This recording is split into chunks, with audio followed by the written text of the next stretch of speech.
بنتا ہے تو ہر دانشور حرکت میں آ جاتا ہے، یوں نہیں یوں ہونا چاہیے۔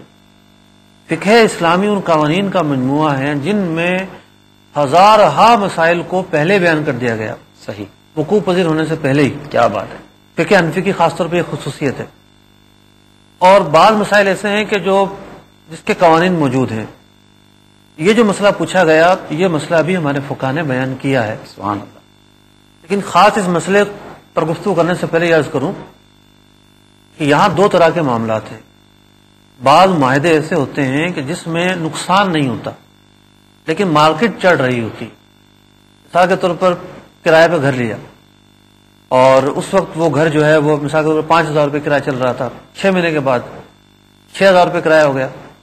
اب کوئی شخص یہ کہے کہ جناب سال کا ایگریمنٹ تو اب کافی دور ہے، کرایہ 6 مہینے 6,000 روپے کر دو، اس کی گنجائش نہیں ہے، بلکہ یہاں پر سال پورا ہونے کا انتظار کیا جائے گا۔ اگر سال کا معاہدہ ہے تو معاہدہ ہونے کے بعد جو ایگریمنٹ ہے اس کی پاسداری کرنا ضروری ہے۔ لیکن ایک حدیث مبارکہ میں سرکار علیہ السلام نے فرمایا کسی کو نقصان نہ پہنچاؤ۔ فقہاء کرام نے ایک قاعدہ بیان کیا، صدر الشریعہ بدر الطریقہ مفتی امجد علی اعظمی رحمۃ اللہ تعالی علیہ نے بہار شریعت 14واں حصہ اجارے کے باب میں اس کو بیان کیا۔ آپ فرماتے ہیں جس عقد اجارہ پر عمل کرنا شرع کے خلاف نہ ہو، یعنی اس کو آپ کنٹینیو رکھ سکتے ہیں، مگر اجارہ باقی رکھنے میں کچھ نقصان پہنچے گا۔ صحیح۔ اس طرح کے ٹرانسپورٹر کے جو معاملات ہیں ان کا تعلق ہے پیٹرول سے، پیٹرول کی قیمتیں بڑھ جاتی ہیں جس کی وجہ سے معاہدے کی پاسداری کرنے میں انہیں بہت زیادہ مالی نقصان کا سامنا کرنا پڑتا ہے۔ تو وہ خود بخود تو فسخ نہیں ہوگا بلکہ فسخ کرنے سے فسخ ہوگا۔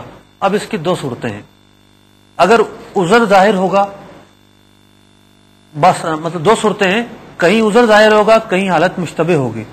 اگر عذر بالکل ظاہر ہے تو صاحب عذر خود ہی فسخ کر سکتا ہے۔ اچھا، اس معاملے کے اندر یک طرفہ کینسل یہ معاملہ ہو سکتا ہے، گاڑی والا معاہدے سے مطلب روگردانی کر سکتا ہے، شرعاً اس مقام پر اس کی اجازت ہے کیونکہ یہ نقصان کا پہلو ہے۔ اور اگر معاملہ مشتبہ ہے، وہ دعویٰ کر رہا ہے کہ جناب مجھے نقصان پہنچ رہا ہے، حالانکہ ایسا معاملہ نہیں ہے، بعض لوگ کہہ رہے ہیں کہ نقصان ہے اور بعض لوگ یہ کہہ رہے ہیں کہ نقصان نہیں ہے، تو پھر قاضی فیصلہ کرے گا۔ تو پھر یہ ہے کہ مطلب کہ یہ لوگ بڑوں کو بٹھائیں اور پھر یہ فیصلہ کریں۔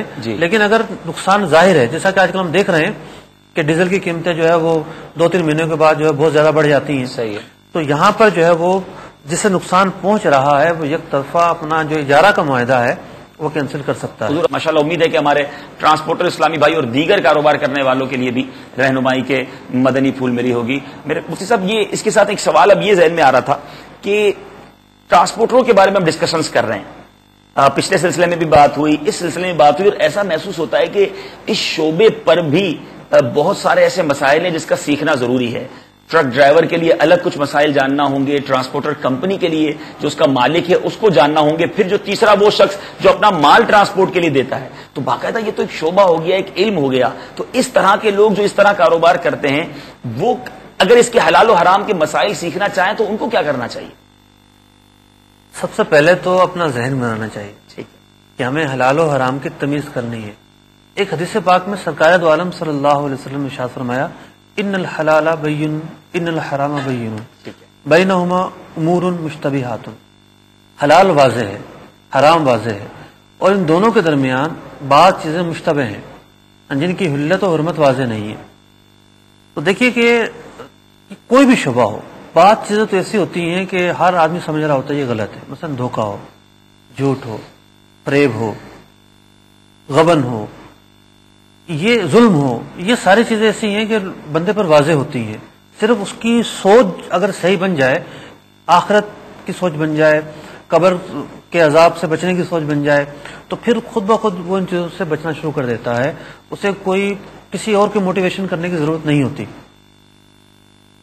ذہن سب سے پہلے بنانا ہے، ذہن بنانے کے لیے دینی سوچ، آخرت کا علم، آخرت کی فکر، اس کے لیے نیک صحبت کی ضرورت ہے۔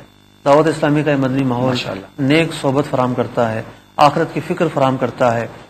کہ دیکھیے نا، آپ انسان کتنا کما لیتا ہے، اتنا کماتا ہے کہ وہ سنبھال بھی نہیں سکتا، پھر لا علاج ہو جاتا ہے۔ بسا اوقات دنیا میں اس کا کہیں علاج نہیں ہوتا، لاچار ہو جاتا ہے، تو ایسی کمائی کا کیا فائدہ کہ انسان کے لیے وہ وبال بن جائے.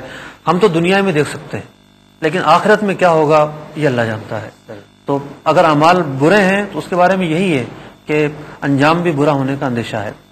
تو ایک تو یہ کہ ذہن بنایا جائے. پھر حلال اور حرام دونوں چیزیں واضح ہیں، جہاں اسے مشتبہات ہیں پوچھنے کی ضرورت ہے پھر وہاں علماء سے رہنمائی لے، حلال و حرام کے بارے میں پوچھے اور پھر جو ہے